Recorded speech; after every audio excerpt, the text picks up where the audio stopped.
زكريا لبيب يودع الرجاء برسالة مؤثرة بعد 8 سنين.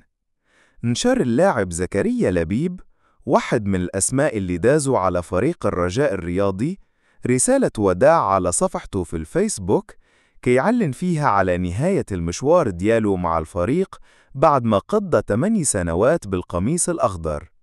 لبيب قال في الكلام دياله باللي التجربة مع الرجاء كانت عامرة بالتحديات والمغامرات، وتعلم منها بزاف سواء في الميدان الرياضي والحتى على المستوى الإنساني، بفضل الطاقم التقني والطبي والإداري وحتى زملاء اللاعبين اللي كانوا ديما سند ليه. وما نساتوش الجماهير الرجاوية اللي وصفها بالقلب النابض للفريق، وشكرها بزاف على الحب والدعم ديالها في كل المراحل. وزاد لبيب وأكد أن الرحيل دياله ماشي وداع نهائي، بل إلى لقاء قريب، وكي أمل يجي النهار اللي يرجع فيه يلبس القميص الرجاوي ويدافع عليه من جديد. وختم الرسالة دياله بكلمات مؤثرة فيها شكر واحترام كبير للنادي وللجماهير، وخلاها بكلمة واحدة: ديما رجا.